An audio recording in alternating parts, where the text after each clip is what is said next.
she's probably, there's not anyone on here that has not done a class with her before. So, but I'll let her introduce herself quickly. I appreciate her doing this class.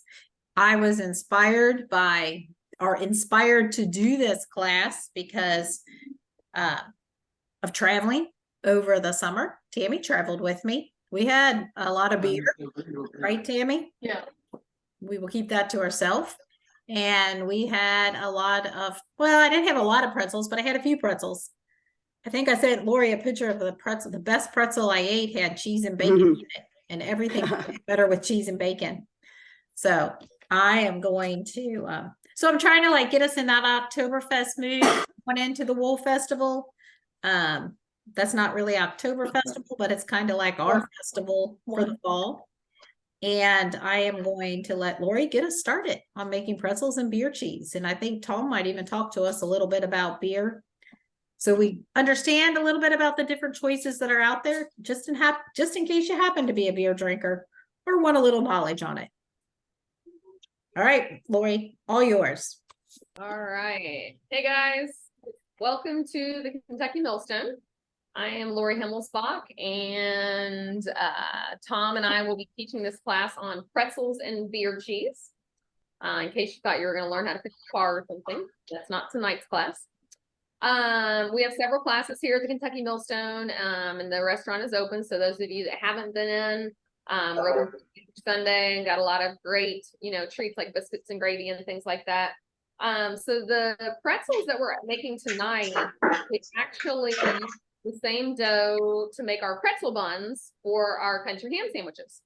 So not only are we going to make pretzels tonight, but we're also going to shake some pretzel buns, and then we're going to do a little twist. So some different shaping ideas as well, because you can always do something different. You guys should have received your sheet that had all of your ingredients on it for both the pretzels and the beer cheese. If you've taken class with me before, I know you've heard me talk about mise en place. So mise en place is French for everything in its place. And what that means is that you have everything weighed out, organized, so you're not running around the kitchen trying to find things. And I know this personally because I actually just bought a pasta book. Those of you that have taken our intro to pasta, we're actually going to be introducing a new pasta class in the spring. So I bought a new pasta book and have been playing around with that. Well, they also offered an online class. And so that was the first time I've actually cooked along with someone on Zoom. So that was an interesting experience because I was on the other end of it. And about 2 minutes before the class starts, I'm looking through the ingredient list and I don't have my garlic and I don't have my, so I totally get the mise en place thing and being prepared and ready. So as a teacher, I'm really good at it. But as a student, I got an eye opener on that one. So we're going to start off with pretzels, and you guys should have your paperwork. So we're going to have warm water, yeast, sea salt, and we'll talk about all these ingredients separately as well, so you know exactly what we're using and what kind of variations you can do. We've got some brown sugar, some butter that will be melted, and then our flour. And we'll talk about what kind of flour and things like that. And then you're going to have the baking soda bath, and Tom's going to talk a little bit about that in a while because he actually does the boiling part. So you're going to have your baking soda and water for that part of it. So we're going to start out by preheating our oven. So our oven's already getting ready to go. It says 400. Mine is set at about 370. I bake everything here at the bakery pretty much on 370. Just because it's the path of least resistance, and so it's easier to bake everything at the same temperature, and it seems to work for me. So the reason it says 400 on that is because, you get a nice dark bake on it. So you know your oven better than I do. So 400 is an appropriate place to start. If you think your oven cooks hot, you can either cook it for less time or you can just back down to like a lower temperature. So we're going to go over the technique real quick. Because I always think it's a good idea to read through the recipe so you know what you're doing in advance. So if you don't have to have that aha moment, I have a chocolate cake recipe that says, mix your cocoa with hot water. And I invariably always dump the cocoa into the flour because it's a dry ingredient. So a good habit to get into is reading through that recipe. and just making sure you understand the concept of it before you start the baking part. So we're going to combine our flour and our salt, and then we're going to have our warm water, and we're going to whisk our yeast into it. And this is called proofing your yeast. This is one of the points that most people struggle with in regards to yeasted baking, is making sure that the temperature of the water is correct. Too cold and your product won't proof. Too warm and you're going to kill the yeast. So there's a fine line, and we're going for around 90 degrees. You don't want to get any higher than 100, and you probably don't want to go much lower than 80. It's going to be that, baby temperature. If you put it on your skin, it feels just about the temperature of your skin. If it's too hot and you're like, oh, that's hot, it's going to kill your yeast. So this is one of the major points we really want to watch. So we're going to proof our yeast, and then we're going to whisk in our brown sugar and our melted butter. And then we're going to add in our flour and stir it until we don't have any lumps. And then we're going to knead it for a little bit, and we're going to let it rest for a little bit and knead it some more. And then we're going to shape it and let it rest for a little bit longer. And those resting periods are going to do a couple of things. When we're kneading it, it's going to relax the gluten strands. But after we're done shaping it, it's going to allow it to proof and have its shape. So I'm going to go ahead and heat my water up. This is 360 grams of water, or a cup and a half. And I'm going to heat it in the microwave for probably a minute to a minute and a half. And then I'm going to test it and see how warm it is.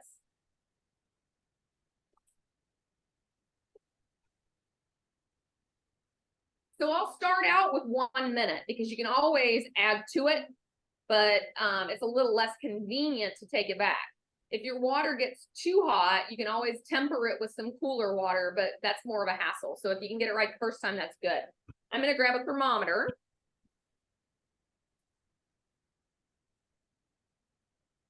I like this Thermo Pro. As long as nobody sticks it in dishwater, which happens around here quite a bit. It's nice because it's got a nice big probing mechanism, and without my glasses, I can actually read it. So this is a really nice thermometer for you to test your water with, or to use in baking in general. We use it a lot. So we have our flour here. So it says combine your flour with your salt.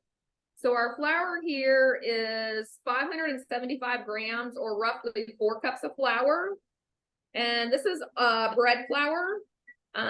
We recently went up to Ohio and got some new wheat berries. So this is a hard, soft wheat. If you can take a close up there, Kenna, and you can see the difference. So it's just a little conversation about the different wheats that we use here at the bakery. So you see your white flour is pretty much white and it has everything taken out of it. This one has a lot of the bran taken out of it, but it's a whole lot more flavorful. We're not going to use it in our pretzels, because just like the biscuits here at the restaurant, when I want a very base flavor, I don't want a lot of flavor added to it, I'll use the white flour. If I'm looking for something to be super flavorful for like the cookies or the scones or things like that, that I'm adding things to it, then I'm going to use the local wheats that we mill here on site. But you can kind of see the color difference, and I think that's really cool, because this one has a whole lot more nutrients and things in it as well. So we're using bread flour today. I use the King Arthur unbleached, unbromated flour. I'm just a big fan of King Arthur. I think it's a high quality product. And then we're going to take our sea salt, and we have 1.5 teaspoons, and we're just going to spill that over the top of it. So we're just going to go ahead and mix that in. And the reason I like to go ahead and knead everything out or weigh everything out in advance is because if you get in a phone conversation and you're like, well, did I put the salt in? If it's weighed out in advance, Otherwise, if there is a question, sometimes I'll just take a little pinch, and you can feel those salty granules in your finger, or you can just put a touch on your tongue and be like, yeah, it's got a salt to it. I know I put the salt in there. But that's one of the things sometimes if I get distracted, which happens quite often, that I struggle with. So we have our flour and our salt mixed together. And then we have our water here, and I'm going to touch it. I'm like, yeah, feels about room temp. So I'm guessing it's around 80 degrees. Oh, so we're already at 90, which is perfect. 91. Yeah, so that's a perfect temperature. So we're going to take our yeast. So this is instant yeast, which means you don't have to proof it, but I like to, just to make sure that, it gives me a little head start. A long time ago, when our mothers and grandmothers were baking, there weren't that many yeast options, and they had to put it in the warm water and proof it. They formulated today's yeast so that you can just add it directly to your flour. I still like to make sure, that the yeast is viable. You don't want to be like, oh, I'm going to use my grandmother's yeast for this recipe because it's really cool and I can go back to heritage. Does have a shelf life on it. There was a question earlier today. The yeast amount is 7 grams or 1 tablespoon. So somebody had messaged Kenna and was like, no, when I weigh it out, the 1 tablespoon equals 9 grams. So I'm like, whoa, maybe I did something wrong. So I went back to the scale and I weighed it out on the scale and I took my measuring spoon, which looks like this.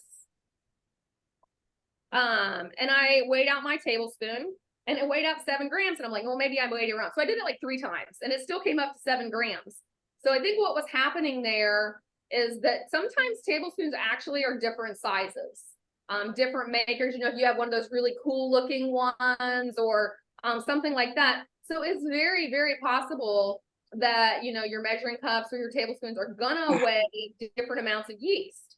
So that is one reason I am a huge proponent of using your scale. So the scale is going to give us 7 grams across the board, no matter who weighs it. Obviously, our tablespoons are not always going to give us the same amounts. So same thing as, your flour. So if I say 4 cups of flour and somebody's like, yeah, I'm going to pack that flour in there real good. And somebody else is like, oh, I'm going to fluff the flour up and then I'm going to use my my knife to like level it off, which is how I was taught. Those weights are going to be totally different. And so here at the bakery, we pretty much scale everything. We use the scale as much as we can. If I'm doing a new recipe, like I'm doing a coconut chocolate cake tomorrow, which is a new recipe, and the author didn't have anything in grams, and so I weigh everything as I go and I write it in my cookbook. So that the next time I go through, then I can just weigh everything out instead of, getting out my measuring cups and measuring everything.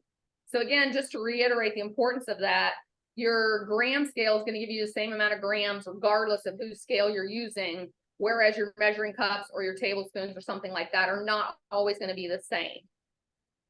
So if we take a look at the overhead here, we'll see that our yeast has started to bubble a little bit. So that's a really good thing. That means that it's alive. So we're going to give it a little stir.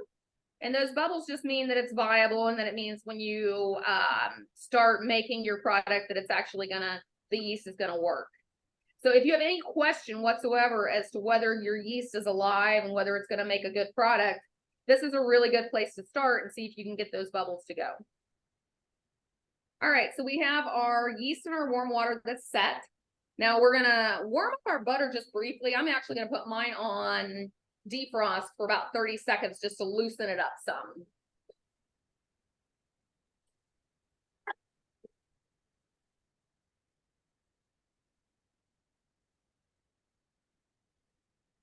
So the butter that we're using is unsalted butter. It does not say that on your paperwork. But here at the bakery, everything that we bake is made with unsalted butter. If we griddle pancakes, English muffins, if we send butter out with our pancakes or something where you're actually going to taste that butter on your tongue, we'll definitely use the salted butter. So if we're griddling our English muffins, we'll put some salted butter down on the griddle and then we'll put the English muffins down on it. So as soon as you bite it, you'll have that saltiness on your tongue, which is a great start. In regards to using the salted butter for baking, the reason we use the unsalted is a couple of reasons. One, unsalted butter will actually it will have a shorter shelf life, which means that they're not going to be able to hold it as long. And then the other reason is because different companies have different amounts of salt. So we want to be able to control the amount of salt. So the butter here needs just a little bit longer. It's kind of loose. I just don't want to heat it too much because then we'll dump it in and it'll start, killing our yeast. So we're just warming it up briefly.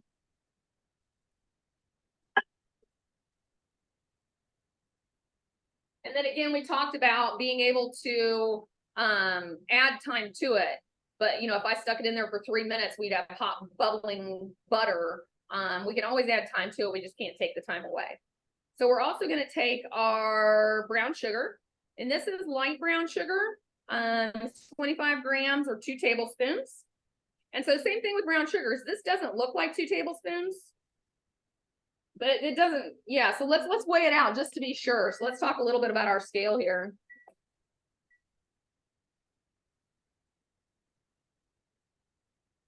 It was the end of my workday, so it's anybody's guess what I did.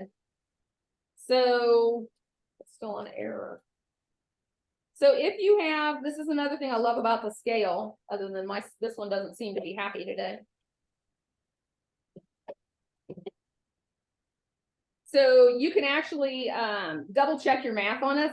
So I'm going to take an empty container that's the same size as this one, and I'm going to put it on there, and then I'm going to zero or tear my scale.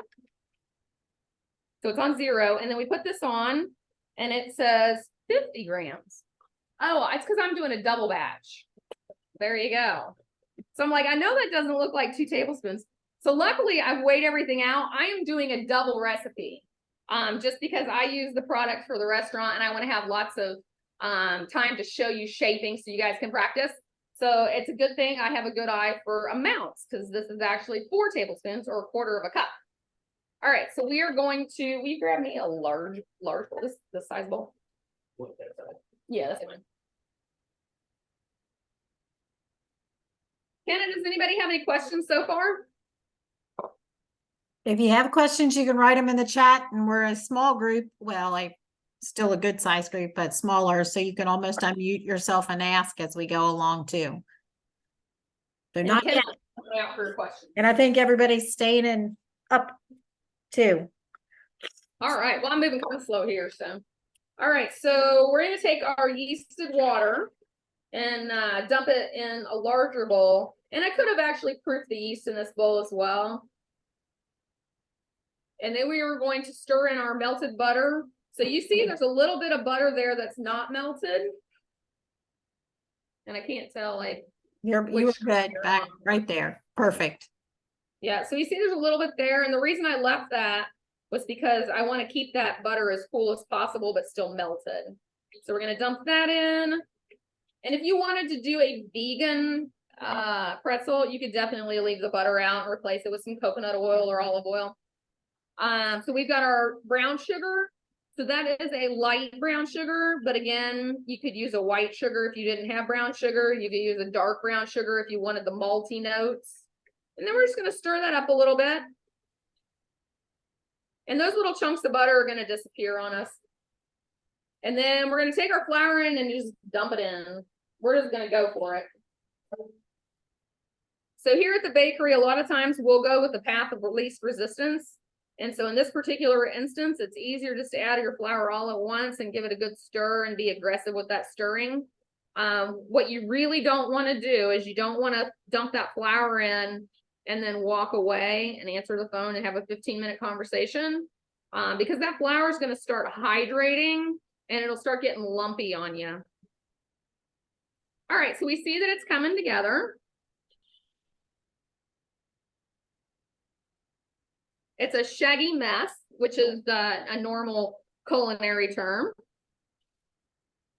And then I always keep my bowl nice and clean. I like to keep everything super tidy, just because it makes things easier, one, on cleanup, and two, we don't want to later on have these doughy bits. And if you had flour all over your bowl, you're not accounting for the flour that you want in your product.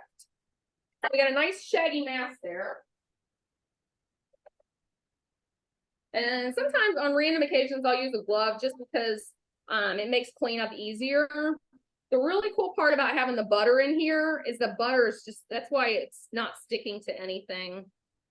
And then I'm kind of just squeezing it through my hands to just hydrate as much of that flour as possible, so that in your recipe it says add the flour mixture and stir it until no white remains. So that's where we're at right now. We have no white. So now we're going to take some flour and we're going to dust our work surface. So when we dust our work surface, we're just basically shaking flour onto it. We're looking for an even distribution of flour. We don't want huge clumps of flour. And then those of you that have class with me before, this is our dough scraper. So we're going to use our rounded edge to scrape our bowl, and then our flat edge to cut or scrape. So we're going to use our rounded edge to pull it out of our bowl. but luckily the bowl's like super clean anyway, so it doesn't take much effort. And we're gonna reuse our bowl, so you don't want to throw this in the sink yet. So again, we're just gonna dust a little more flour on it because we're gonna start kneading, and we just want to make sure it's not gonna stick to the work surface. So for the kneading part of it, we're just putting a little flour at a time to make sure it doesn't stick. So Ken, if you want to do an overhead on this one. So for our kneading process, you're good? Yep, we're there. For our kneading process, what we're going to do is we're going to fold it in half and then push down with the heels of our hands, rotate it a quarter, and then lift it up and fold it over again. And then, you know, if it gets tight and you're having trouble doing that, you can hold it down and pull it over.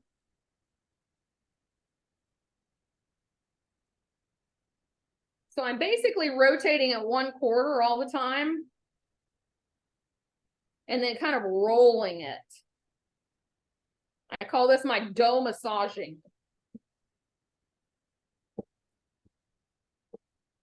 And so you notice my work surface is dry. It's starting to get just a little bit sticky.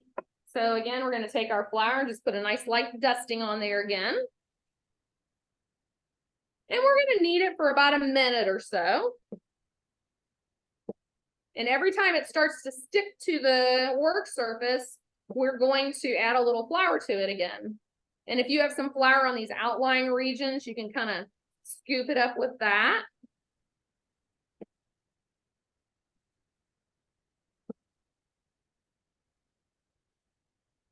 I see some cameras on, some cameras not on. You guys will just have to tell us how. I saw some sticky dough hands. I see some people looking like they're working their arm muscles. And then once I get started kneading it, sometimes I'll just take one hand and like rotate around. So the goal is look so easy, Lori. to pull and stretch those gluten strands. So our pasta class, that's what they always say about the pasta class too, is that the kneading on it is the tricky part. But I basically will go between the two kneading techniques. Is I'll take the one heel of my hand and kind of roll it, and then I might go back to the two. That's what those like guns are for. All the kneading I do. And if you feel it and it still feels sticky, we're just going to do a little more kneading. And we are actually going to rest in between. We are going to rest and the dough is going to rest in between our kneading because it allows those gluten strands to relax. And then we're going to give it another little knead.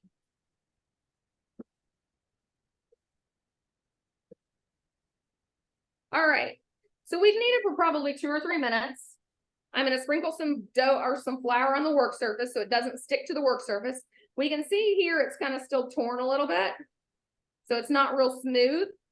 So we're just going to let it rest for about a minute or so while we walk back and we put some water on for the, to boil the bagels. So are you ready to walk back there and do water? All right. So now we're going to figure out how to take our camera here. Let's see how this works. And there's Tom. All right. So we are going to walk back to the other kitchen. So here at the Millstone, we actually have 2 kitchens. We have a his and a hers kitchen. That's why Tom and I have been married for how many years? 34 years. So we've been married 34 years. And we can do that because he has his kitchen. I have my kitchen. So we're going to walk back there and see how to put the water on. You can take a little tour of the restaurant. Woo! Take a little tour of the restaurant while we're walking. They're even on opposite sides.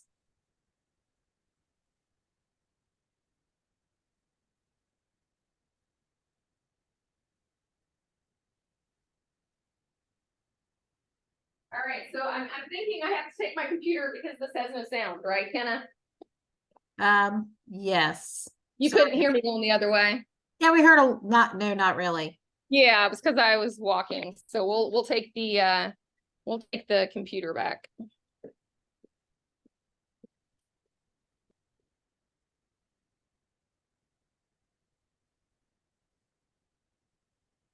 All right. So this is Tom's kitchen. His is a lot less glamorous than mine. if you haven't been back here. So he's warming his water up. So we get a nice little jump start on the water. So if you fill your pot with cold water, it's going to take a lot longer for it to heat up. So we're starting with some hot water. I think the recipe you've got calls for 9 cups of water, and I probably use about a gallon, which is about 18 cups. So Tom is doing a double batch of water, just like we were doing a double batch of the dough for the restaurant. So we do a lot more pretzel rolls and everything. Even when we make bagels or even when we make pretzels, we make a lot more. So we have a bigger pot. So you guys are probably just fine to use like a 4-quart pot and just do a couple at a time. Like about a gallon?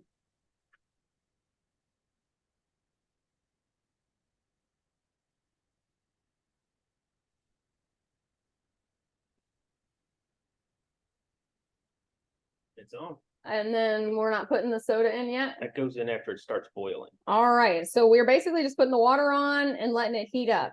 So we're looking for a slight simmer at this point, and then we're going to add our baking soda in a bit. Quick question, Lori. How deep does that water need to be? About an inch and a half. Tom says about 1.5 inches. He's in Okay. charge, but I would say like 2 inches. Okay, I think I've got Because- enough. I've got like my Just because soup you pot. want to be able to, you know, actually, I would say 2 inches because of the pretzel rolls. But for the pretzel itself, the pretzel's only going to be that big. So you basically just want to make sure it's covered. All right, Okay, so thanks. my hands are a little doughy here. So I'm going to give my hands a little wash, and then we're going to do another quick knead on this. How's everybody doing on keeping up with their kneading? Have their water on? We doing pretty good?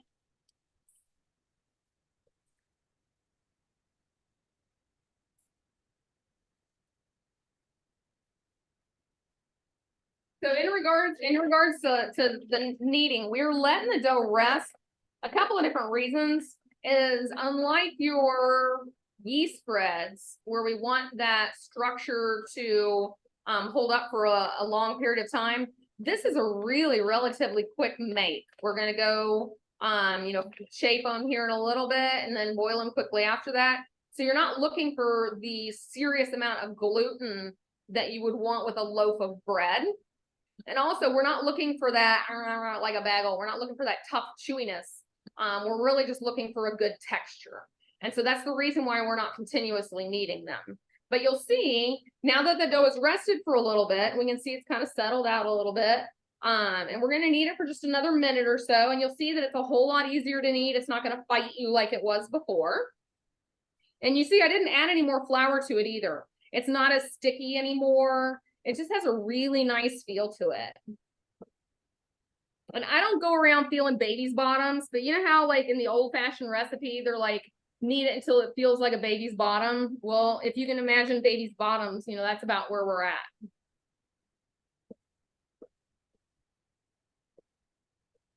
They always had these like things when I was growing up and it'd be like, what does that mean? Like until it's smooth and supple. And I always struggled with the wording that some of these recipes had.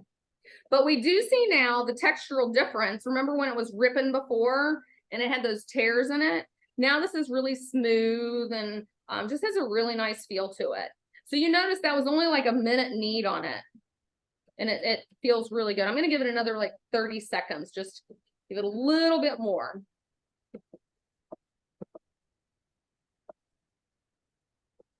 And you notice again, still I'm rotating it by a quarter every single time, regardless of how I'm kneading it. Then I haven't added any more flour to it. I'm going to add a little bit now just because it's a little bit sticky. And like the yeast, the temperature of the yeast, this is one of those things that's a little more challenging to intuitively know when to stop kneading or when you're at the point that you want to be at.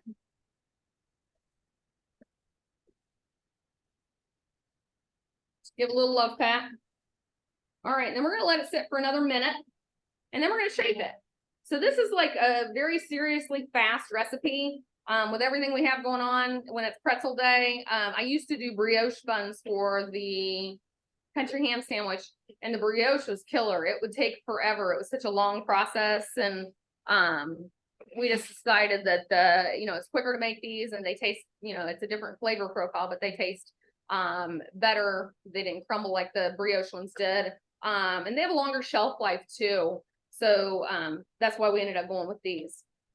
So let's look at our recipe while this is resting. So rest and then knead, and then we're going to shape it in. It says shape into a ball and cover. That actually is for my pretzel bun recipe. So you may want to take a note here when we go into shaping, and it doesn't have it doesn't have the weight on it either. So if you have a pen and while it's resting, I would maybe over here in this white part, right, for pretzel buns, we're going to want 120 grams. And Kenny, you may want to just make a note of it somewhere in case, you want to send that out. Can you uncover your dough again so somebody can see? I'm looking at Melissa's. Melissa, I'm going to pull you up. Okay. She needs to. Yeah, I was waiting for a pause because I don't love the way mine looks. Oh yeah. Need to knead it more. It looks like, don't it? Because it's pulling apart still. Or what are you thinking, Lori? Or it could be that it's too dry. Does it feel really dry? It feels a little dry, but I weighed everything with the scale, so. You may want to just let it rest for a little bit, and then we'll take a look when you need it and see where we're at. You can see mine's tearing just a little bit here, but you've got a lot of tears on yours. And so I'm thinking maybe that you over kneaded it a little bit, especially if if you can grab it and it's not sticking to you. Yeah, because I don't think, and it looks supple. So I would just give it another minute or two to rest, and then I think you'll be in good shape. I think it's just it's probably just the way you were kneading it. So I'm very methodical in doing the quarter when I rotate and folding a quarter. And so it ends up being a beautiful shape when I'm done. But I've seen a lot of students that struggle a little bit with the kneading techniques. And so it doesn't quite look like mine when they finish kneading it. So that could be another thing, is the kneading's a little bit different for you. We can't see yours, Lori. Yeah. The camera angle is such we can't see your dough. Oh, I can see it. Can everybody? She has two. We can't either. As well. It's in the very center. Are you seeing just the dough and not Lori's face? We're seeing just Lori. Well, Yeah, Right. that's not what's pinned. Let me unpin everything for a second. Sorry. Okay. I see it over here. I see it on the smaller one, but that's not Hold on. that's not the one that's on the big screen. And I do have a question. Can you over knead this? Oh, definitely. Yeah. And that's why, I said, let it rest for a few minutes while we walk back to see Tom's kitchen, is because I think that's what is happening is, if you're over kneading it, it's going to start tearing, and that's those gluten strands pulling apart. And that's why a lot of times I'll tell students just to let it relax a little bit and see what's happening with it. All right. Somebody has to tell me what they see now. Because on my screen, I see the dough in the center of it. What's everybody else see? Could be where you're clicking. We see you, Kenna. Now we're Lori. Yeah. Wait, I can see the dough in the Chef Lori up in the top, but the main screen is Lori. Okay, hold on a second. Let me try something else here for a second. Maybe I'll just spotlight it. Can you somehow make Chef Lori? Oh, there you go. There you go. There you go. You got it. I'll spotlight it instead of pinning it. Well, I requested camera control too, I think. Oh, I did like a Charlie Brown Christmas tree. Yeah. So everybody can see the dough now in the center. Beautiful. And we'll leave it on that for a bit anyway, because we're going to start shaping it here before too long. So it's just resting. And what I was suggesting before was in this spot here where there's nothing written, I would write down buns, pretzel buns, and the weight on that is going to be 120 grams. And then the pretzels themselves are going to be around 160 grams. So again, we go back to the use of the scale. The issue, if you're not using a scale, some of them are going to turn out a lot larger and you're going to have different sizes and you're going to have like a family war because everybody wants the big one and things like that. All right, so I'm going to go ahead and start shaping these. And if you guys will just let me shape one or two, I have lots of dough. So if you guys will let me shape a couple before you start, it will give you a better idea of what you're looking at. All right, so we're going to use our scale.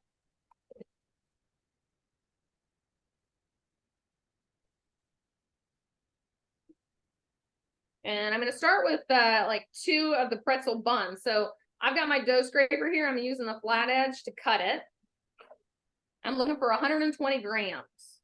And we're at 160. So I just cut off a little bit. And then I set it to the side so that if I need to add it to one that I've underweighed, we can use it. So we've got one at 120. And one of the important parts here is we see this is a nice smooth surface area. And we see this is all kind of broken up and sticky. So this is the under part of the dough. And this is going to be important a little bit later. So we're going to set the real nice smooth side up. So I'm going to do another one. And we've got 131. So we're just going to cut off a little bit. So we got 120. So I'm going to do 2 of each and then I'll come back and do some more. And then now we're going to go for 160, which is going to be your pretzels. And that one's 173, so we're just going to cut off a little bit.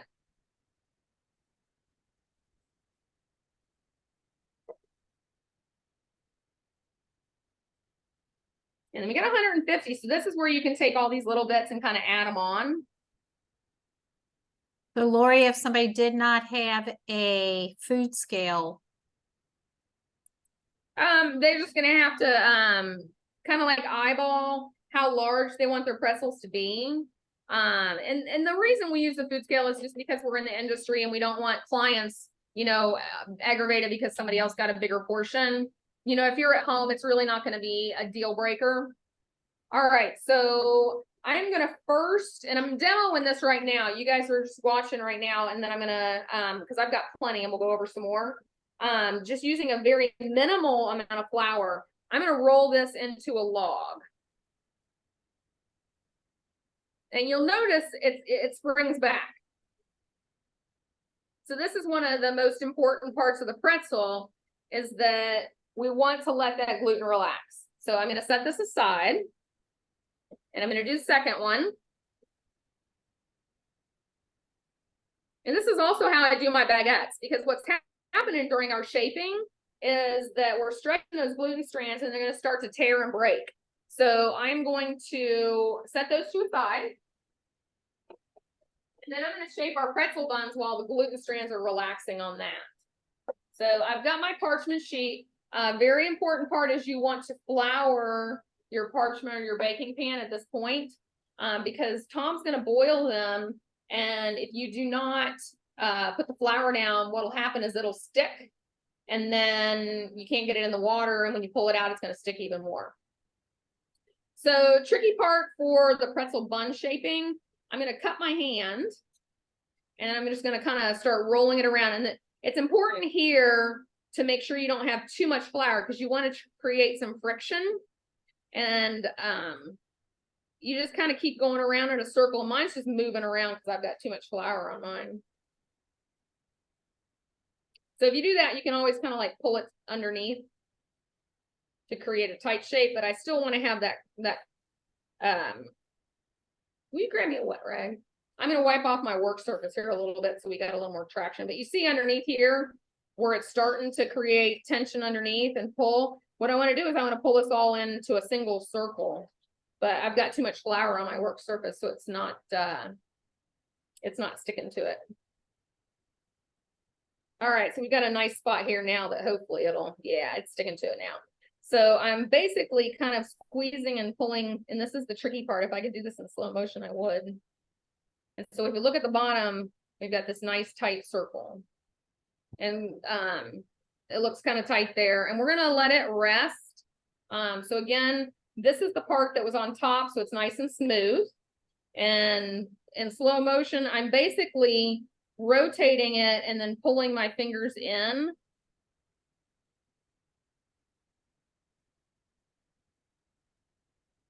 And we do this with quite a bit of the dough. So I'm kind of using the bottom of my palm to push and my fingertips to pull to create. And so then once you get used to doing it, you can do it quite a bit faster. But what we're looking to do is create tension on the ball, so that you create this hole in the middle where all the dough is kind of pulled into it. And we're going to let them rest for a minute. Cover those up for me. So we're going to go back to these guys, and we see they're just kind of hanging out here about this long. Let's see how long they are.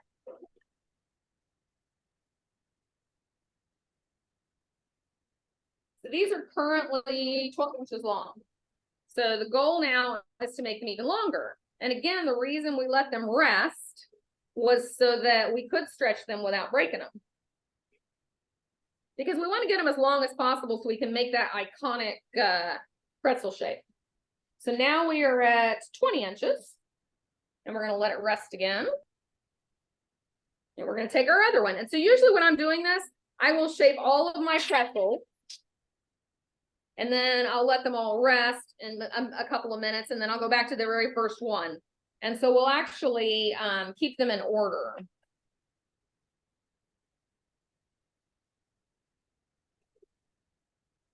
So now we have our cookie sheet for our pretzels.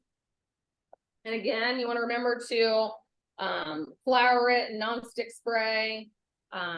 When do we nonstick spray these? No. Yeah, neither one of us remember. We're going with flour. All right, so we were at about 20 inches, and it's only rested a couple of minutes, but it should be fine to keep going.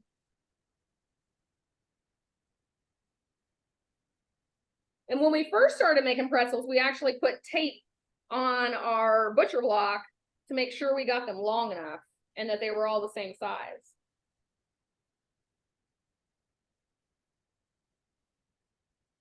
And again, you want to make sure that you don't have a lot of flour on your work surface because you need that tension. And you need a large counter space, it looks like, too. You do. One spot. So we're 27 right now. And I don't think in our paperwork it says how big.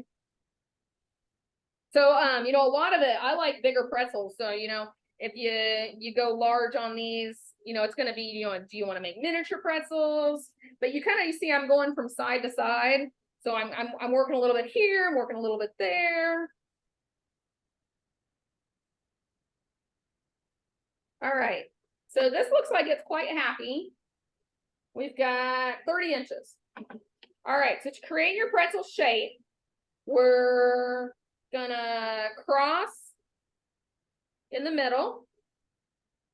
And then cross again, and then pull it to the edges. And then when I put it on my cookie sheet, I just kind of press that so that the edges will stick, and when you're cooking it, it won't bounce back. Some people do like a double twist. All right, so the shaping again of your pretzel. So we're taking it to center. So I lift them in. And then I kind of cross my hands over and then twist. So it's just a single twist, and then push down and put it on. So this is what we're looking at right now. All right. So any questions? Will you cover this up for me? Any questions on the demo part of that? And you noticed I left the rest of my dough covered here while we were shaping, so we don't want it drying out on us. So I have a larger portion of dough than you guys have. So you may be good to go ahead and just shape all of it at once. But if you do have larger portions of dough, you'll want to make sure that you keep those covered while you do shaping. And Tom has got our dough over there covered up, our pretzel buns and everything covered up, and they're resting right now. So I'm going to go ahead and finish shaping what I have while you guys shape. And so as I'm doing it, you can ask questions and shape along, and we'll go ahead and get all these shaped because they're going to rest for probably 15 to 20 minutes before we boil them. Anybody have any question? Everybody doing okay?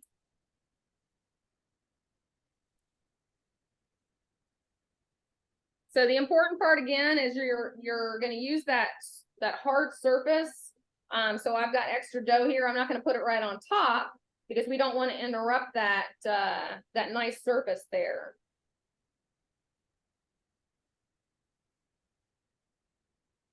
And if you don't have a dough scraper, you could very easily just use a knife to whack away at it. So again, we're going 120 on the pretzel rolls. So I'm going to do about half of these in pretzel rolls and then half in pretzels.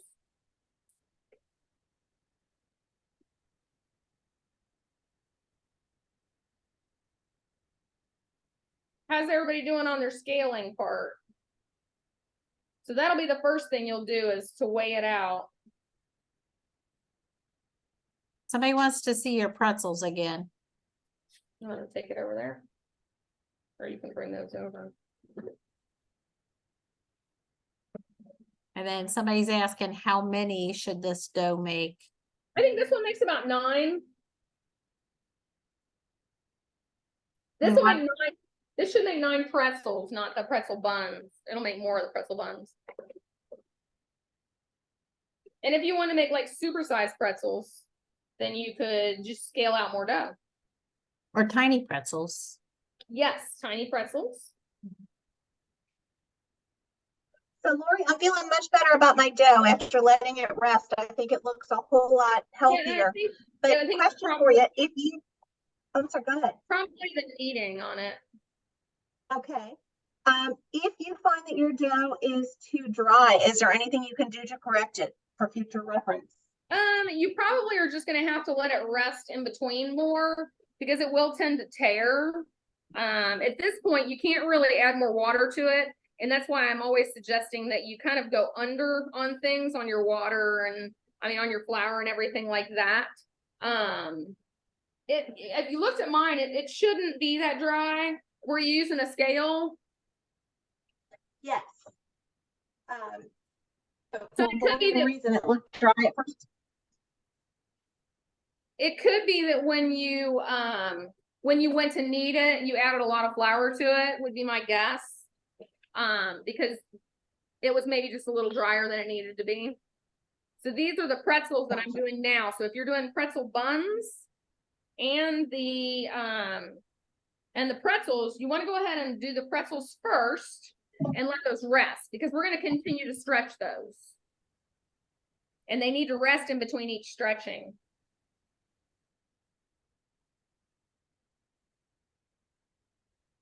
And they compare this to like a snake that swallowed a rat there. We'll fix it later. All right, and then in regards to our circle ones, these are our buns. And this one is a bit more challenging. It takes a lot of practice to get that the round shape that we're looking for. Lori, was it in the mother dough class that we did that same cupping? Yes, it was actually. Yeah.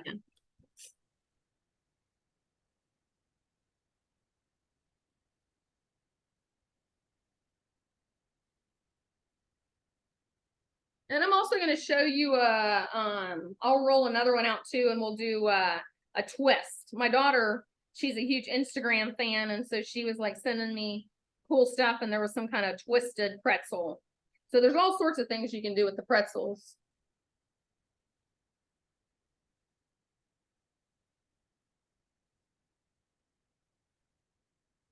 So these guys have rested for about a minute.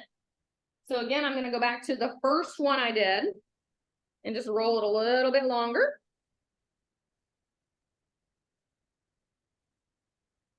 You see the difference? I don't know if you can see that far.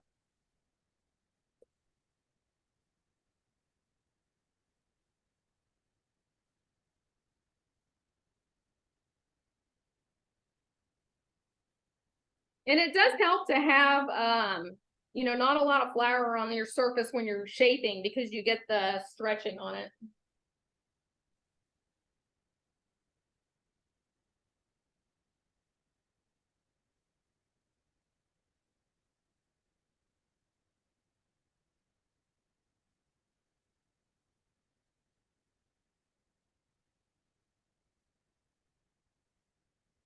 All right, then we're gonna finish up the buns.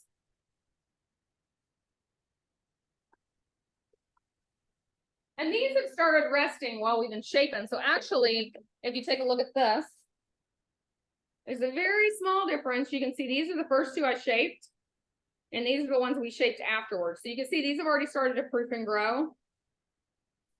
And so you can see the, you know, if it's resting, you want to be conscious of how long everybody is resting to make sure they're all resting the same amount of time.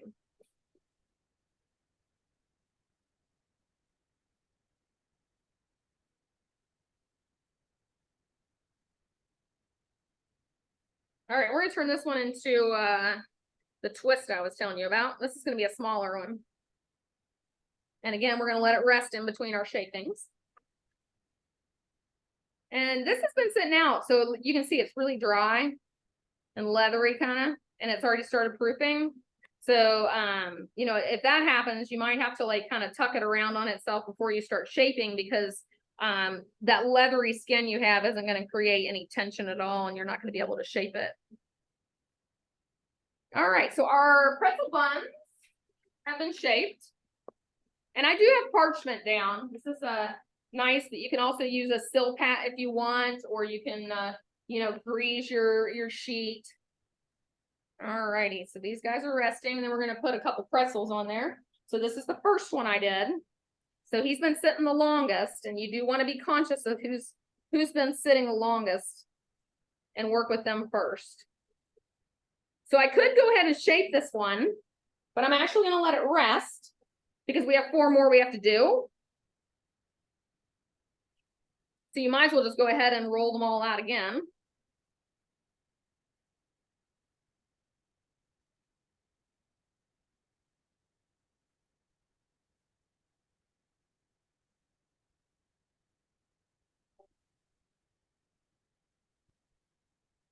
How's everybody doing with their shaping?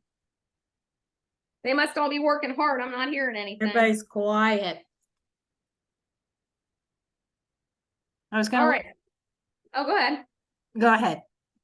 This guy sat the longest, so we're gonna go ahead and shape him. So those of you that need a refresher on your shaping, again, I cross my hands, I pull it in, I twist, and then I let my hands go again.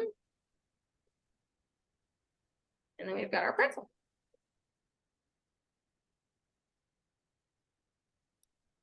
So we're gonna do a close-up here if we can.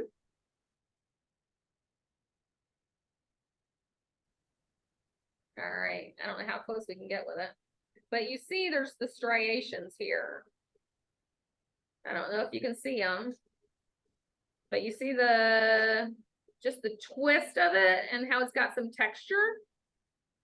So you're not going to see that on the roll. So the roll is very smooth. So the reason I'm pointing that out is that when we go to bake them and we have that baking soda, it actually hits these little striations as they proof, and you're going to see that great structure with the pretzel that you aren't going to see with the bun. And I'll show you when we finish boiling them what I'm talking about.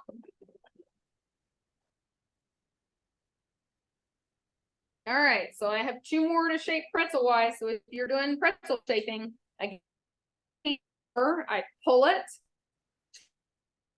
and then press it down, and then I bring my hands back to normal. And I give it a little shake to make it, you know, hang out. If it isn't large enough, you can always like stretch it a little bit too. So this is what our finished pretzels are looking like before we proof them. So we're gonna put a lid on them. Did I lose my lid?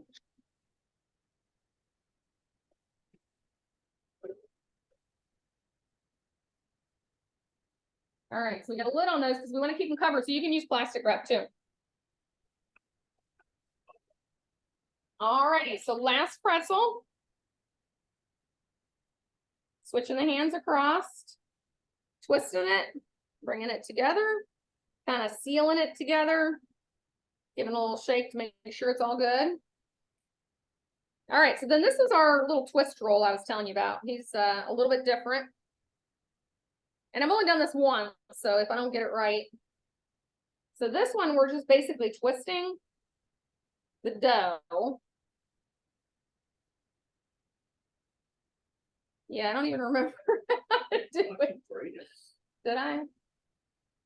Well, this just shows you that you can get very creative. We're gonna, yeah, we'll have to get on Instagram for that one. So we're just gonna make a pretzel twist that your people can dip in cinnamon sugar, right? So sometimes, like, your best intentions are gonna turn out totally different. And so, like, when I have mistakes here in the kitchen, sometimes I always try and think of it in a positive manner, that maybe I found a better way to do things. Okay, so this is going to be interesting, and I apologize that I don't remember what I was going to do. All right, so these guys are going to rest for probably 5 to 10 minutes. So Tom's going to check on his water. He might need to add a little more water to it, and I'm going to take you off of my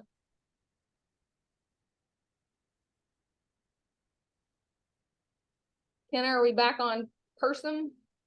I don't know what we're on. I'm trying to get to something. Hold on 1 second. I wanted to show him something. And I had to go to my email for a second. Sorry. I don't know what you're seeing. So, I'm here. all right.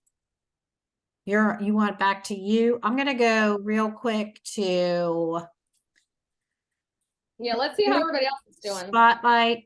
We're gonna go here, and while we're there here, I'm gonna pull me up. Maybe see if I can share my screen. Let's see. I want to see if I can share my screen and show you something. Where can I go to? Let me see. I want to see if I can get to, that's not really what I want. There we go. I know I was looking, but I want to go, I want to go to, like, I want to see if I want to just go to my desktop because I had the picture there on my desktop. The thing is, it won't let me. Oh, well, it might not work. Sorry. Because when I'm recording, I can't minimize things. But I might be able to get there through a sneaky way. Let's see if I share my screen. I wanted to show you the 2 pretzels that we had in Germany. If I can get to, how do I just share my screen? Let's see if I go here, if it'll let me just find what I want to show you, possibly.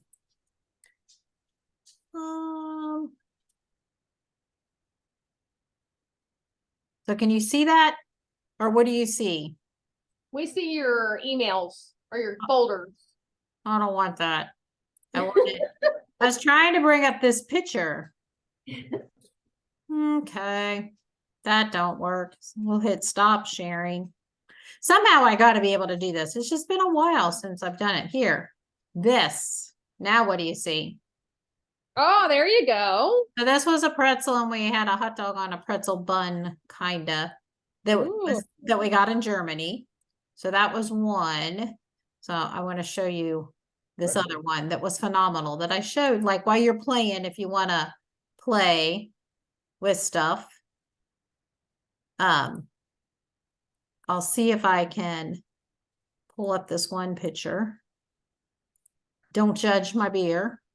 Because, you know, pretzels always taste better with beer. And I'm going to see if I can share this screen. Where did my thing go? Come up. All right. At one point in time in life, I understood how to do all this stuff on Zoom. So then life changed, and now I get, well, I lost my little button on the bottom that says share. Let's see if I can get back to here and see if I hit share screen, what happens. Hopefully, there it is. This was the best pretzel I had. This is a pretzel that has melted cheese and bacon on it. Oh. And a very good glass of beer right next to it. Because, you know, pretzels always taste better with beer.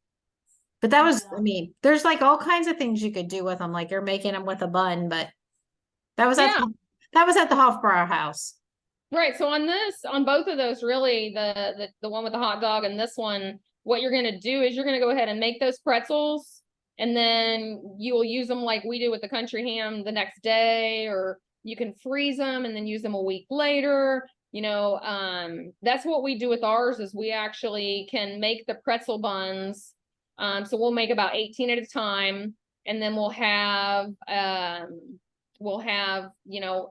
several for service, but then we'll also freeze some, because as a restaurateur, you have to be able to minimize your costs. So we don't want to be throwing away bread. So it's very important to create something that's going to be good, that's reheated. So we'll actually freeze those and we'll thaw them out at room temperature. We'll slice them in half, and then we'll put them on a salted butter on the griddle. And people love them. So that the same thing with Kenna's item is you're just gonna go ahead and bake those pretzels. They're always, the salt will disappear after the first day. So no matter how much you love that salt, it will not stay, because the humidity in our area is just going to take it away. So it's really good to be able to, are you going to boil? Okay. So it's really good to be able to reuse those items, so you can cut them in half, warm them up, put your hot dog in there that's hot, cover it with cheese, and then put it in the oven and melt it. So this is where you can get really creative with it.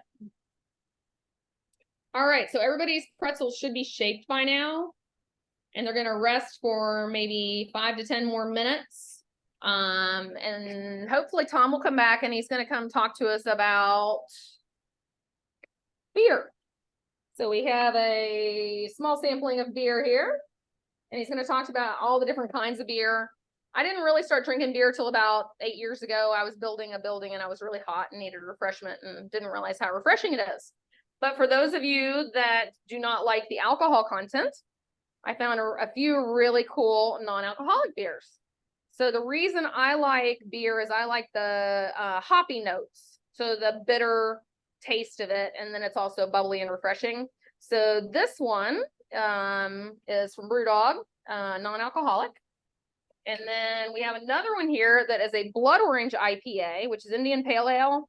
And so this is going to be very hoppy. And so they use different hops, and it's got some blood orange in it as well. Another non-alcoholic craft brewery that's making non-alcoholic beer. And I found both of these at Party Source, and they had a huge selection of non-alcoholic beer that actually tastes like beer without the alcohol content in it. So let's check on Tom and see where we are. Are you getting ready to boil? All righty, I think we're ready. So I think we're going to start boiling. So we'll demo boiling, and then you guys are going to boil. Because we have quite a few more to boil than you guys do. All right, so salt for the top of your pretzels. This is the Boise Salt Company for pretzel salt. You want to show them what it looks like? We get this on Amazon. And you can buy little containers of it. We make so many pretzels now, we just bought big containers. But the reason pretzel salt is different than your sea salt or your Maldon salt or all those other salts is that it maintains the saltiness, but it's not too salty, and you get some nice crunch to it. So we're going to start with shaping our pretzel buns, because we did those first. We'll do the buns first. Or do you need to press them down and let them rise again? Or do you press them down and then...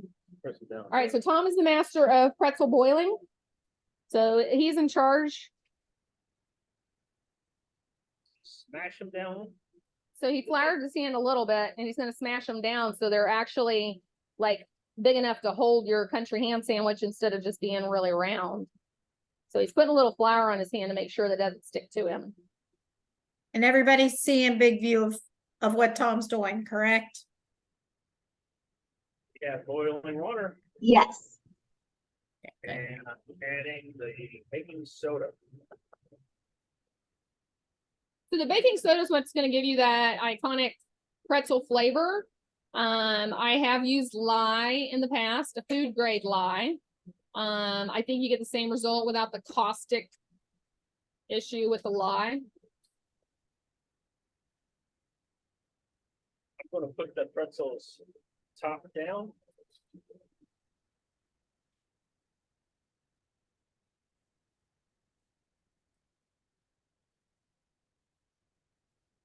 You need to spray that. for all of it or something. So probably no more than 20 or 30 seconds in this bath.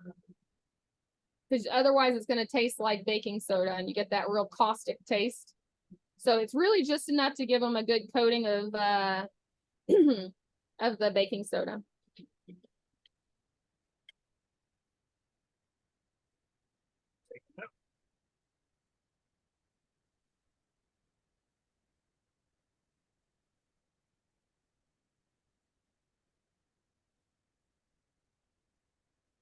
And then make sure you have a serrated knife ready. That's why I was suggesting you guys let us go first, is to make sure you have everything ready because it's quick. So he has them done now. And then he's going to take them over here and score them with a serrated knife so you get that great slit in the top of them. And you want to be very gentle with them because you don't want to put pressure on the, you don't want to deflate the rise that you already have. So we're going with X's.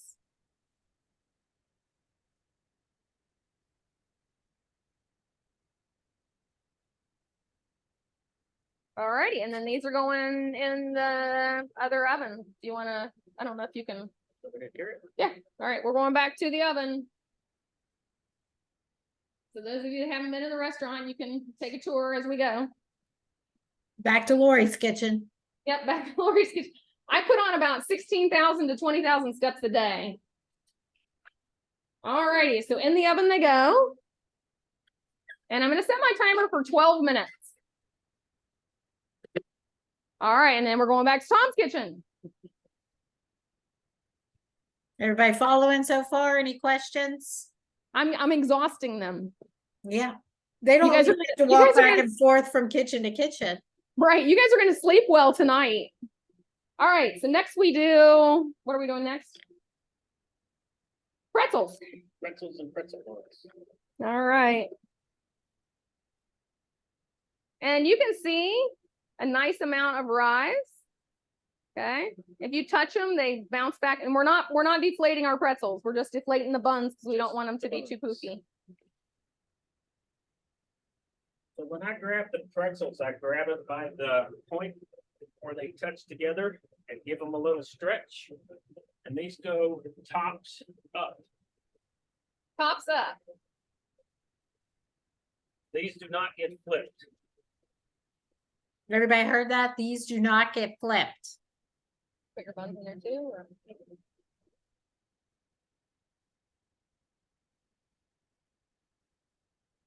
And you notice they're not staying in the water that long at all.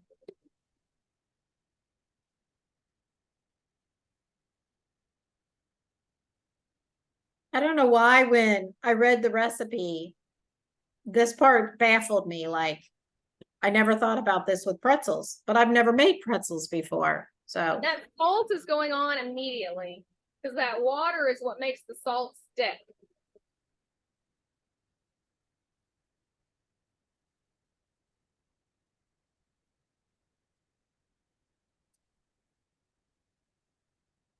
All right, and then he's gonna boil the last two buns. Oh, chip. What? Slice. No. No? after- Oh, slice it afterwards? Yep. Oh, yes, this is us in the kitchen. somebody has to keep somebody on track, right? Exactly, all the time. And it probably varies. That too.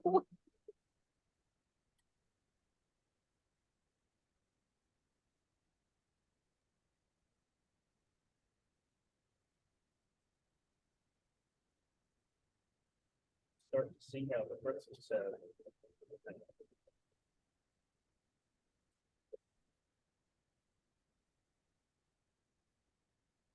How's everybody All right. doing? Do you guys want to watch Tom boil the last one, or do you want me to start on beer cheese? Well, let's see where they're at on boiling theirs. Yeah, because we got one more set of pretzels to bake. Is everybody boiling theirs? How are we doing? You can go ahead and start on them, I guess. We're getting ready to start boiling. We were watching. All righty. Well, you guys can go ahead and boil yours, and then we'll get those in the oven, and we'll start on the beer cheese then. And that way we can answer any questions you have on the boiling process. We're gonna take a look in the oven.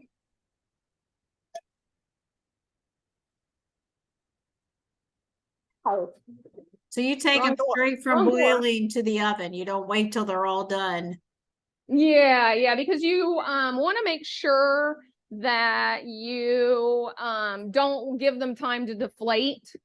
So you know, if I were at home and I were making 6 pretzels, I would boil 3 and then I would boil the other 3.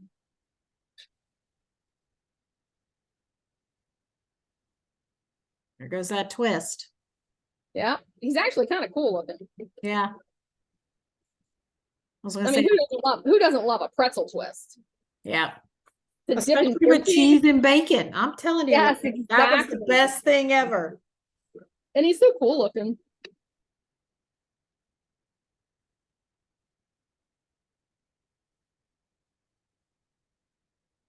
You can never have too much salt. Exactly. You can. So if you don't have pretzel salt, be very careful about salting them. Oh, true. True. Yeah, so if you don't have pretzel salt, use a minimal amount of salt, because the reason pretzel salt's so cool is because it has less saltiness than your other salts do. Yeah. Alrighty, so party's saw- over on I the saw a boiling. picture of somebody who had their salt. I'm not gonna say who, Tammy. But they bought it like at the Mennonite store, at the Amish store in Cynthiana. Oh yeah. Probably still can have it there. All right, and then I'm actually gonna rotate while he puts these in. I'm gonna rotate my other one, just because even with a convection oven, we can take a look and see I've got hot spots. So I'm gonna rotate. And then 12 minutes. And I always set my timer under 12 minutes is going to be pretty much perfect for us. But if I was at home and I wasn't really sure what I was doing, I might set it for 10, just to make sure that I didn't overboil them. Okay, how's the boiling going?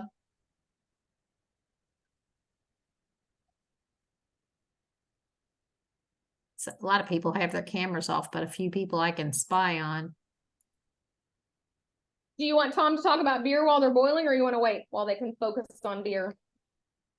What you thinking, guys? How are we on the boiling? I see a lot of people's back to the stove. We put them in. I see some of them say, Sherry said hers are in the oven. Joe, are yours in the oven? No? Okay, I'm just checking. I just saw you standing there and I'm like, okay. As you guys can go ahead. We got 2 working here, so I can start on the beer cheese while she's boiling our We're pretzels. gonna hold off a little bit on the beer cheese. Tom will talk about beer if you guys want, or we'll just wait, whatever works good for you guys. They can listen and talk about beer for a little bit. Tom, talk All about right. beer because All right, we'll let Tom talk about beer. because you don't like the beer I like. I'm not, Mick Ultra Light. Probably don't like that beer. I know. We've got a lot of varieties of beer that are options for our beer cheese. And the one that we have found that makes the best flavored beer cheese, and we like a funky beer cheese around here, is a farmhouse ale. It's kind of lightly hoppy and kind of malty at the same time. That's what we prefer for our beer cheese, but you can literally use any beer that comes to hand. You can even use this is an alcohol-free beer. You get the flavor of the beer, but you don't get the alcohol. And you can get crazy, and we've got a blood orange IPA that's pretty hoppy and kind of sweet with the blood orange. Killian's Red, which would turn it it's a little maltier beer. You can literally go whatever direction you want to go. Beer is user optional. There's no set parameter on what beers are used, and you don't even really have to use a beer. You can put soft drink in there or whatever. It'd be kind of weird, but why would you do that? Don't listen to him, please. It would be beer cheese then. No, that would be a soft drink cheese. It would be very strange. But a Scotch ale would actually work really good. It's got a nice malty flavor that would be really good in a beer cheese. The maltiness is pretty much what's going to enhance the beer cheese more than the hops, which are the bitter notes on a beer. Kenny, you probably like a lot more maltier beer with that Hofbrauhaus beer that I saw in the background of your favorite pretzel. That's pretty malty beer. Really anything you want to go with is fine. Just use your preference. So in regards to your spectrum of beers, you're probably, if you're an entry level beer drinker, you might want to start with a Pilsner. It's like a Miller Lite. Okay, so we've got a fine Pilsner beer, which is a Miller Lite, or there's also craft beers that make Pilsners as well. So if you want to go the craft route, the next one might be an ale. I am not a huge fan of pale ale because I like the hoppy flavors. So pale ale would be your next step up. And then what would be after that that would be in the spectrum of, like, our stouts are going to be at the very end of it because it's going to be really heavy and malty. So maybe after your ale, we get into your IPAs, which is, what's IPA stand for? India Pale Ale. India Pale Ale. So there's American Pale Ales and Indian Pale Ales. So the Indian Pale Ales are going to have all those hoppy notes to them, and you'll get a broad spectrum of hops. Flavors. Yeah, different flavors. They have mosaic hops. They have citrus hops. So there's all sorts of different hop flavors. So then after that, you've got your stouts, which are going to be your malty notes. And so they take your grains and malt them. For a while, we were actually playing around with some old grains that they were brewing. What were those called? Yeah, spent grains. The spent grains. So they were brewing with them, and then we would use the spent grains and put them in bread. So that was kind of interesting to play around with. They've come a long way with beers. So this is a new one from Mad Tree. I just found it yesterday. So this is a hazy IPA, which is, again, your Indian Pale Ale, but the hazy part is just, it's not as filtered. Correct. It's not as filtered, so you get more of those fruity notes to it. So this one's by Mad Tree up in Cincinnati. So Tom and I recently got back from Maine, and so one of the things we like to do when we travel is check out all the different breweries. And so this is our wall of fame or shame or whatever you want to call it. But all sorts of different breweries in all the different states. So we like to support small business. So that's all small business. And it's something fun that we like to do. I smell our pretzels. Yeah. We have a minute left on the first bake. We So have a those are- couple that say they like the darker beers and the ambers. I think I saw, did you have like a Guinness over there on your? Yes. Yeah. So Yeah. I forced myself to drink one of those in Ireland because, when in Ireland, right? It wasn't I that. like the Guinness cake. Can we do a Guinness cake?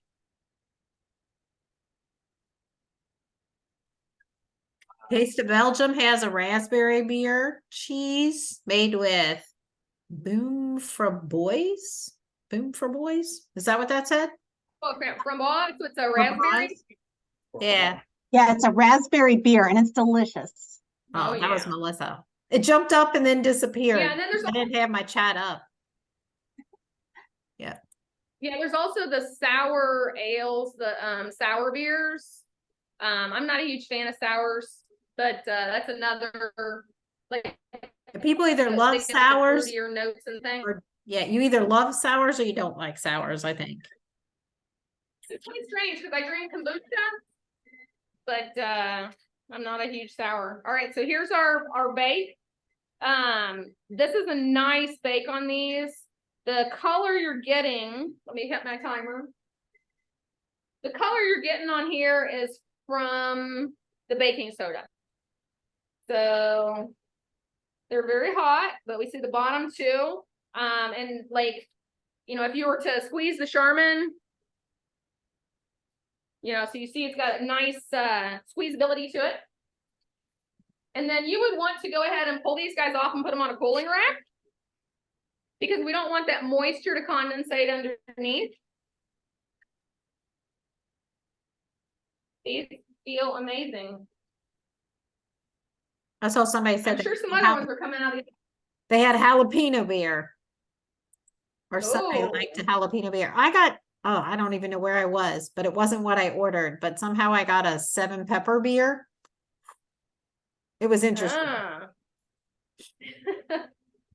Anywho, those look wonderful. They look delicious. How's everybody else's doing? I saw some people post they were in the oven.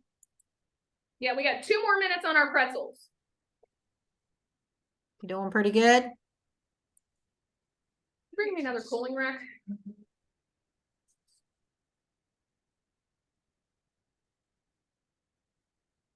So after the next set of pretzels comes out, we're gonna move on to beer cheese. And again, I'll talk a little bit so you'll have time to finish doing your bake and your boil and whatever you need to do. But we'll go ahead and start prepping those ingredients. And you're gonna want to make sure you've got your 8 ounces of sharp cheddar, and then your 4 ounces of whatever Gruyere you're using. So again, if you don't have a Gruyere and you're like, hey, I really want to do this, but all I have is sharp cheddar, or all I have is like sharp cheddar and some Velveeta, or you go into your refrigerator and you're like, all I have is some blue cheese. You know, you can play around with some different flavor profiles. I think a blue cheese beer cheese would be awesome. So again, like, you know, sometimes those worst mistakes turn out to be really good things. I was at home the other day and I was tired and I had a pretzel, and I had a brownie, and then Tom brought some blue cheese from the farmer's market, and I was like, I was really craving blue cheese too. And so I was eating blue cheese and the brownie, and it was a really, really good flavor combination, surprisingly. Mhm. We have several that have a few minutes left in the oven for theirs. We have some that are getting to that, but oh, look at those. All right, so we were talking about the striations when I was trying to show you that close up. So you notice these are very smooth. On occasion, I'll see some on the bottom, but you see the stretch lines and striations. That's from all that rolling that we were doing. And I think these are really cool looking. Very nice.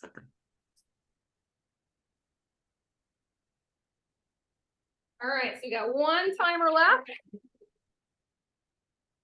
All right, so again, you want to make sure this is a really great color on there.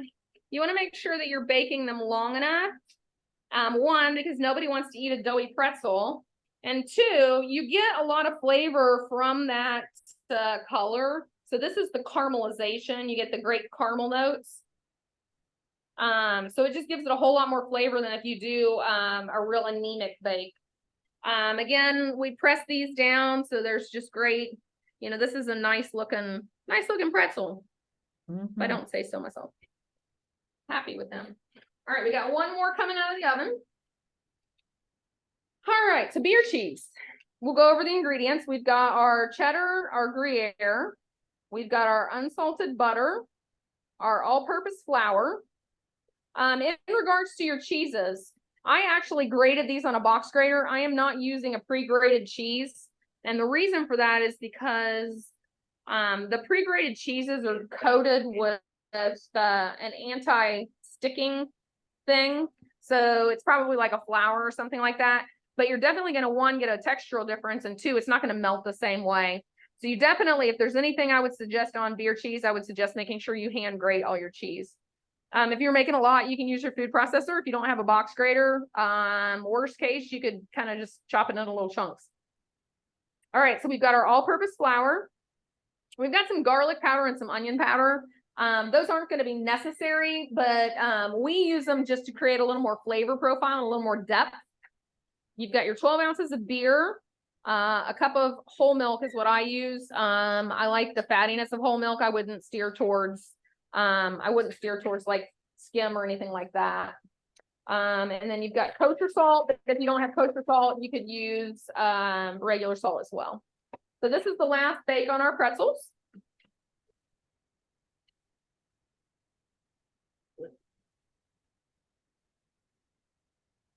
They're hot. And we've got our fun little twist here. There you go. Yummy. Great color though. Mm-hmm.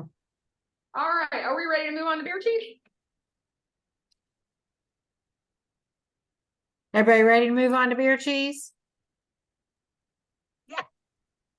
All right. All right, we're gonna. Hey do guys, the- you know you need something to dip those pretzels in besides mustard, because I don't like mustard. Oh, there's all sorts of great mustards. I'm sure you had quite a few in Germany. All your grainy mustards and I just don't like mustard, so that's okay. I liked my pretzels though. so again, we have our 8 ounces of sharp cheddar, just grated here. Again, mise en place. I have everything weighed out, everything ready to go. So you've got our sharp cheddar here. This is actually a cheddar Gruyere, and we are using a black truffle cheddar Gruyere. So I wanted some really earthy notes to it. So this particular brand I get at the restaurant store, but Murray's has got some great selections of Gruyere cheeses. I typically a lot of times will use like a cracked peppercorn Gruyere, so that's very nice in a beer cheese as well. So we basically like go into the refrigerator and be like, what do you want to use? And we'll just like pull out a bunch of cheese. All right, so we should have our cheese grated. We're gonna melt our butter in a medium saucepan over medium heat. So those of you that have not seen our induction burner before, this is the induction burner, which basically you can plug it in, you can move it wherever you want to, super lightweight. The cool part is if you take your pan off, you can put your hand on here if you want to. It does, the one downside of it is that it takes a special pan. You have to be able to put a magnet on the pan. So the pan has to be able to magnetically, so that is the one downside of it. So we're letting our butter melt. I'm gonna grab a spatula. What beer am I? Everybody can see the pan on the induction burner, right?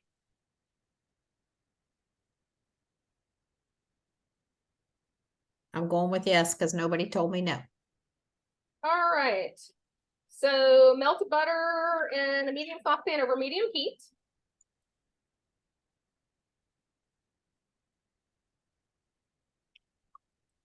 Tom is sampling our beer to make sure that it's appropriate for use. I think some other people are sampling some too. Yes, you gotta make sure it's the correct beer. All right, so we've got our, then it says combine flour, garlic powder, and onion powder, which I've combined together. And not really sure where our salt's at, but I guess we're gonna add it later because it doesn't say anything about our salt. All right, so we've got our butter melted. I'm gonna turn it down a little bit. It says whisk it in until it's completely absorbed. I'm actually gonna just stir it in there. So this is basically called a roux. So this particular method can be used to thicken any kind of sauce. This is a great way to make a cheese sauce. So if you wanted to, instead of making beer cheese, use the same recipe to make a cheese sauce, you're just gonna add more liquid or less cheese. So you just want to make sure you stir this a little bit and let that flour cook a little bit. It says the mixture should be foamy and there are no dry pockets. So we do want to let it cook just a little bit to make sure that that the flour cooks.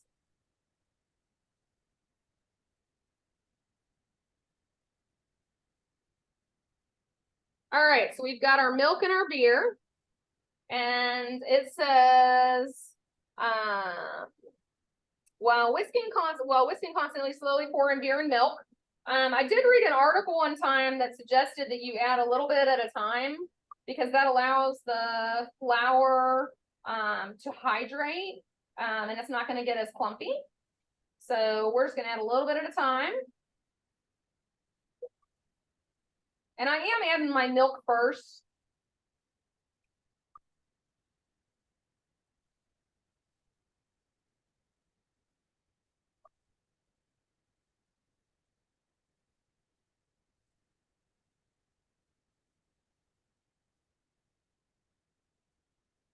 But you see how it's thickening up some?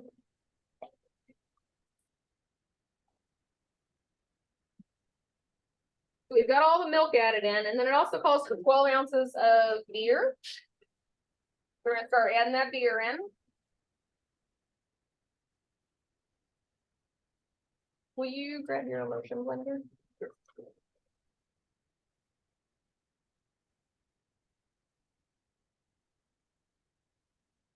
And we're using a Scotch ale.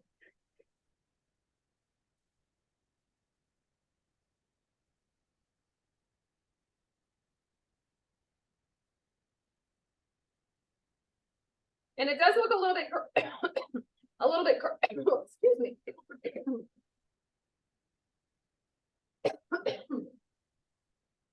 It does look a little bit curved now.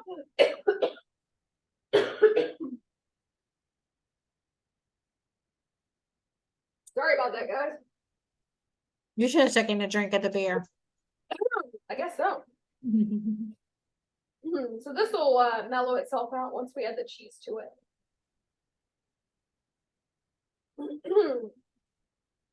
So we're looking to continue to cook, whisking often until thickened, then it coats the back of a spoon. I'm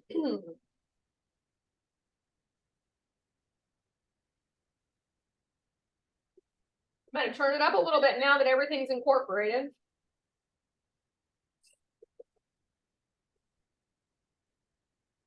Lori, we should have a fondue class. Ooh. Makes me think. I actually did that for a dinner party here one time. We did fondue and as our appetizer. We did it as a family fondue party once and we all made a different fondue, but man. Well, as you're making that, that's what I'm thinking of. Lots of choices. Mhm. I grew up, my mom would always introduce us to different countries, so we grew up eating the one with the Swiss cheese and the classic fondue. Yep.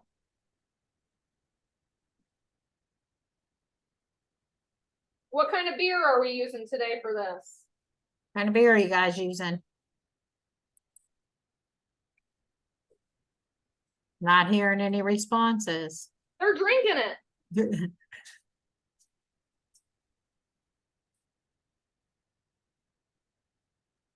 I was gonna say, we drank all the truth, so now we're down to sweet water.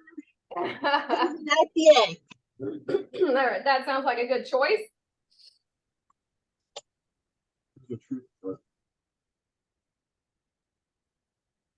So we're looking to bring this to a bit of a simmer, and we're looking to make it thick enough to coat the back of the spoon. Somebody said, oh, I don't even know what kind that is. Mondella Negra. Oh yeah, I think that's Mexican, isn't it? And somebody's just doing Bush Light. I think There I you saw go. that. And you can get adventurous later and try some different beers and different cheeses, and that's the cool part is the possibilities are endless. And we see now, like before it was looking a little more curdled, it started to settle down now a bit and look a little more homogeneous.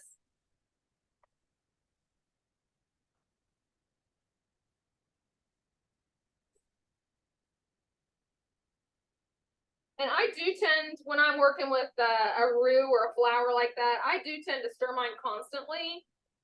Just because if you walk away, in an instant, that flour will settle on the bottom of the pan and start to burn. And there is nothing worse than the taste of burnt flour in your dish. So I do take the time to just stand and stir. This is a good time to start scrolling, you know, if you're an Instagram fan or. Yeah. We have somebody that's using a Sam's Adams Oktoberfest. Oh, nice. And someone using Budweiser. And everybody's bringing kind of a sample, right? Yeah, that's what I asked for, but nobody responded. You can try all the Just different. bring it to the funnel cake trailer over the weekend. I'll dip a funnel cake in it, maybe. She'll need sustenance. Mhm. And those of you that have learned to make these, you can go to Wolfest next year and be the pretzel vendor. Mm, Pretzel and beer cheese. there you go. Laura, do you know how long beer cheese will keep in your refrigerator after it's made?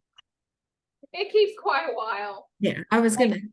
We've kept it, you know, it's pretty shelf stable because the beer kind of, I think, must kind of keep it so it keeps quite a while. For restaurants, we can keep things 7 days, but you know, I might take it home and eat it 2 weeks after that. All right, so I'm simmering now, and it has gotten thicker. So I'm gonna start adding handfuls of cheese, just a little at a time. Tammy looks like she's eating her pretzel. Is it good, Tammy?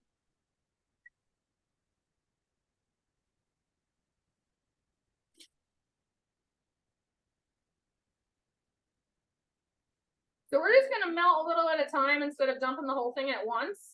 Because what we're gonna do is we just want to start to melt that cheese, and we want to form, and we want to give it a good stir and whisk and everything, because we want to create an emulsion where that cheese is mixing with the beer and the milk.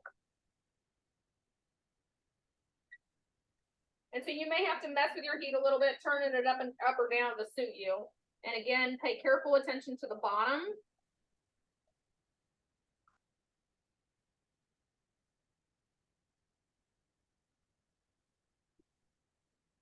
So I'm doing about 4 additions of cheese.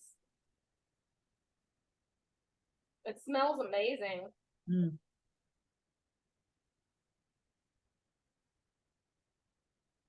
And we want to get all our cheese out of the pan because we don't want to waste any. And it's easier to clean if we get it all clean. And then we have that salt way down too. So we're going to go ahead and add that salt now. Because a lot of the issues with the reason sometimes food doesn't taste as good as it should is because the seasonings are not correct. And you are going to notice this is going to be a bit loose. Tomorrow it's going to set up quite a bit. So you're going to notice a lot of difference if you decide to eat it today versus tomorrow, or even if you wait an hour or two. It does take some time for it to thicken up. So all our cheese is melted.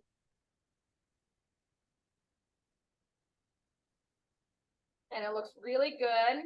And again, it's not quite as thick as we wanted to, but it's once it cools down, it's going to get a lot thicker. And I'm not sure if you can see this, but there's a little bit of graininess to it. That is a result of just the fact that oil and water don't mix. Same kind of thing with cheese and milk. Sometimes it just isn't as smooth as you'd like it to be. So we are actually going to use an immersion blender. So this is a little chef trick. Same thing with chocolate. If you're making a ganache and your ganache is going to break, same thing. This is just going to create a much more smooth texture to it. I don't have anywhere to go with my spatula.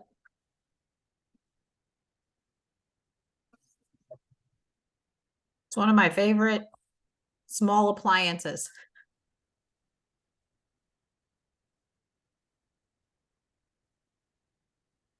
So what this is doing is it's creating a better emulsion, so that it's going to be a whole lot more smooth.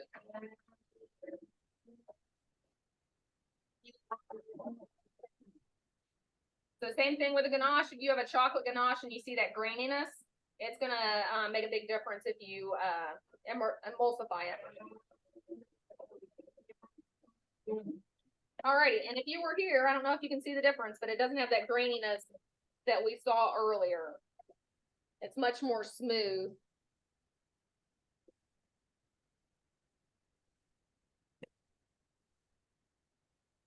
Alrighty, now let's taste it and see how it is. Because you always want to taste and make sure that, you know, your flavor profile is correct. Because you can correct it. You're like, if you're like, wow, I used the wrong beer. You might want to add a little different cheese to temper it. And it's going to taste different when it is cooled down as well. I think it's perfect. Wow. All right, I will have to, I'll have to get one of my staff to drop Kenna by a sample. Because I know my girls are at the, at Wolf Fest all weekend. All right. Kenna will be happy. Huh? That would make Kenna happy at the Wolf Fest. Yeah, I will have to, Tom, you'll have to remind me to do that. Send some treats down to Kenna. All right, so then the last thing to discuss, which I don't really have an example of, is plating. So, if you were having a party, making sure you put this in a nice bowl, put your pretzels on a platter, because, you feast first with your eyes. So it's very important to remember that, the presentation is also just as important as the taste. So, if you, and pretzels and beer cheese, it's not going to be as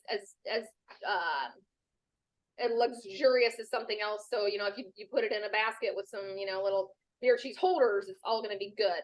But, yeah, pretzels and beer cheese and beer. So questions, how'd the pretzels turn out? How we doing? I'm gonna put this in gallery mode maybe so we can see everybody, hopefully. Well, Lori, I thought I removed you from spotlight. Maybe I never. Mind putting it there for you for later? So we actually have these 4-ounce plastic containers. So we actually portion it out while it's hot in the plastic containers. And then that way, when you go to serve it, Tom's taking this one home. He wants to eat some pretzels tonight. But if you make this and you're like, oh, well, we want to eat a little bit every night or whatever, it's nice to have it already portioned out. Yep. Oh, I see Pat eating. I saw Tammy eating earlier. So How are we doing? How are they looking? Pretzels taste great. All good's here. Lori, will you hold yours up again? Your pretzel up? I want to see how brown it is. what are we holding up? Your pretzel, if you wouldn't mind, please. Can you see it? That's one Tom ate out of, so. Ah, beautiful. Ours need to come. Right. Almost done. There you go. Looks good. Here's a non-eaten one. These are nice because it's a good balance of it's got that brown sugar in it. So it's not a sweet pretzel. The girls that work here, they have an idea board, and so one of their ideas was a cinnamon sugar pretzel with like icing, and so we ended up doing a pretzel, and then I take my cinnamon roll icing and then just add a little bit of cinnamon to it, and they were dipping their pretzels in the cinnamon. So for a sweet version of the pretzel instead of beer cheese, you could do like a cinnamon icing kind of thing.